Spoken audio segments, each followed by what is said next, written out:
කොහොමද කට්ටියටම ඔන්න මං අදත් අලුත් වීඩියෝ එකක් අරගෙන ආවා. ඉතින් මේ වීඩියෝ එකේදී මම කතා කරන්නේ ඊයේ දවසේ අපේ ලංකාවේ සිදුවෙච්ච එක්තරා සිදුවීමක් ගැන. ඉතින් ඔබ හලාවත ප්‍රදේශයේ මීගම වාසිත හලාවත ප්‍රදේශයේ ඉන්න කෙනෙක් නම් ඔබ දකින්න ඇති ඊයේ රෑ ගොඩක් පහලින් ගුවන් යානයක් පියාසර කරනවා.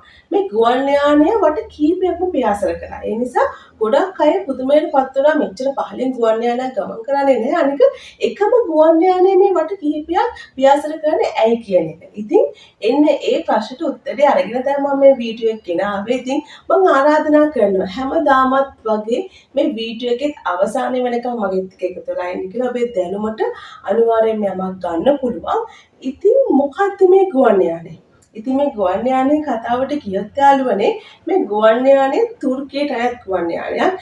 ඊයේ රාත්‍රී 10ට විතර අපේ කටුනායක ගුවන් තොටුපළින් තුර්කියේ ඉස්තාම්බුල් නගරේ බලක් පිටත් වෙච්ච මේ ගුවන් යානය පිටත් වෙලා විනාඩි 10කින් විතර ගුවන් නියමුවට තේරෙනවා මේ ගුවන් යානයේ කාර්මික දෝෂයක් තියෙනවා කියලා. ඉතින් මේ ගුවන් නියමුව උත්සාහ ගන්නවා මේ කාර්මික දෝෂය යථාර්ථයට පත් කරගන්න. නමුත් ඔවුන් තේරුම් ගන්නවා මේ කාර්මික දෝෂය නැවත යථාර්ථයට පත් කරන්න බෑ කියලා. ඊට පස්සේ එකම ඔප්ෂන් එක වෙන්නේ උන්ට ළඟම තියෙන ගුවන් තොටුපළකට මේ ගුවන් යානය ගොඩ බස්සන එක. ඉතින් ඒ වෙනකොටත් ඔවුන් ලංකාවේ ගුවන් ඒරියා එකේ තමයි ඉන්නේ. ඒ නිසා ඔවුන් අපේ කටුනායක ගුවන් තොටුපළත් එක්ක සම්බන්ධ වෙලා ඔවුන්ගේ ගුවන් යානය හදිසි ගොඩබෑමකට ලක් කරන්න සිද්ධ වෙනවා කියන එක දැනුම් දෙනවා. ඉතින් ඊට පස්සේ මොවුන් තේරුම් ගන්නවා මේ විදිහට එක පාට ගිහලා ගුවන් යානය හදිසි ගොඩබෑමකට ලක් කරන්න බෑ.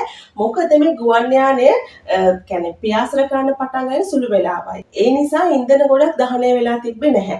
ඉතින් ඉන්ධන ලොකු ප්‍රමාණයක් තියාගෙන හදිසි ගොඩබෑමකට ගුවන් යානය ලක් කරන්න නොහැකි කියන එක උන් තේරුම් අරගෙන ඉන් අනතුරුව මොවුන් තීරණය කරනවා මොවුන් මේ හදිසි ගොඩබෑමකට අවශ්‍ය තෙල් ලිමිට් එක එනකම් මේ ගුවන් යානය පියාසර කරන්න. ඉතින් ඒ අනුව ඔවුන්ට පැය 2කමාරකට අධික කාලයක් වට 100කට අධික ප්‍රමාණයක් මේ ගුවන් යානය ඉහළ අහසේ කියන්නේ හලාවත ප්‍රදේශයේ ඉහළ අහසේ පියාසර කරන්න සිද්ධ වෙනවා. එහෙම පියාසර කරලා හදිස්සි ගොඩබෑමට අවශ්‍ය තෙල් ලිමිට් එක ආවට පස්සේ ඔවුන් කටුනායක ගුවන් තොටුපළට මේ ගුවන් යානය ගොඩ බස්සනවා. ඉතින් ඒ වෙනකොට මේ ගුවන් යානය මගින් 202 දෙනෙක් සහ කාර්ය මණ්ඩලයේ 10 දෙනෙක් ඉඳලා තියෙනවා. ඉතින් මේ කිසිම කෙනෙක්ට කිසිදු ප්‍රශ්නයක් නැතුව නිර්පාත්‍රිතව මොවුන් මේ ගුවන් යානය ගොඩ බස්සනවා. ඉතින් යාළුවනේ මේ ගුවන් යානයේ ගුවන් නියමුවන් දෙදෙනාගේ දක්ෂතාවය නිසා තමයි මේ ගුවන් යානය මේ විදිහට මගින්ටවත් කාර්ය මණ්ඩලයකටවත්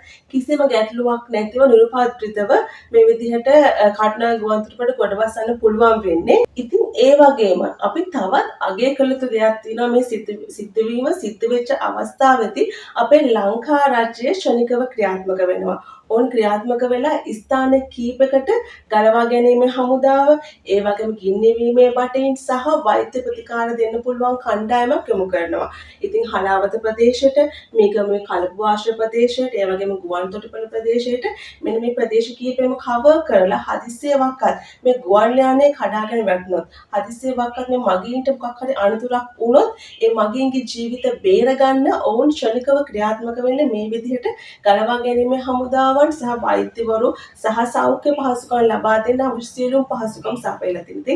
ඇත්තටම අපි ඒක අගය කළ යුතු කාරණාවක්. මොකද මේ වෙනකොට අපේ රට තවමත් සුළුකුණාට තත්ත්වයෙන් ගොඩ යමින් පවතින අවස්ථාවක්. එහෙම අවස්ථාවක ශනිකව ක්‍රියාත්මක වෙලා රජය මේ වගේ පියවරක් ගත් එකට අපි ඇත්තටම අගය කළ යුතු යාළුවනේ. ඉතින් ඇත්තටම අවසාන වශයෙන් අපි ස්තුතිවන්ත විය යුතුයි මේ නියමුවන් දෙදෙනාට.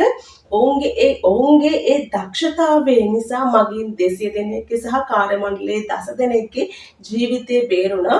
ඉතින් ඇත්තටම ඕක තමයි ඊ සිද්ධ වෙච්ච සිදුවීම. මොකද ගොඩක් අය ප්‍රශ්නයක් තිබ්බනේ හලාවත ප්‍රදේශයේ හිටපු කට්ටියට මේ ඉහළ අහසේ මේ විදිහට ගුවන් යානයක් කීප සැරයක් පියාසර කළේ ඇයි කියන එක. මොකද සාමාන්‍යයෙන් ගුවන් යානයක් පියාසර කරන්නේ අඩි 33000කට උඩින්. නමුත් මේ ගුවන් යානය පියාසර කරලා තියෙන්නේ අඩි 4000කට උඩින්. يعني ගොඩක් පහළින්. ඒ නිසා ගොඩක් අයට මේක බලා ගන්න පුළුවන් වුණා. ඉතින් ගොඩක් අය ප්‍රශ්නකුත් තිබ්බ මම හිතනවා ඒ ප්‍රශ්නට උත්තරය දැන් හම්බ වෙන්නේ නැති කියලා. ඉතින් ඔන්න ඔය විදිහට තමයි සිදුවීම සිද්ධ වුණේ.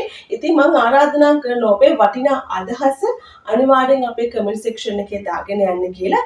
ඒ වගේම ඔයා අද අලුතෙන් මගෙත් එක්ක එකතු වෙන කෙනෙක් නම් මම ආරාධනා කරනවා මේ වීඩියෝ එක අවසානයේදී එන්න මගේ channel එකට. මගේ channel එකේ මම විවිධ categories වල videos කරලා තියෙනවා. ඉතින් ඒවත් බලලා ඒවා like කරලා comment කරලා මම subscribe කරලා මගේ ටික දිගටම එකතු වෙන්න කියලා මම ආරාධනා කරනවා. එහෙනම් යාළුවනේ මේ වගේම තවත් වැදගත් ප්‍රයෝජනවත් වීඩියෝ එකකින් හම්බ වෙනකන් කටින් පරිස්සමින් ඉන්න. මම ගිහිල්ලා එන්නම්.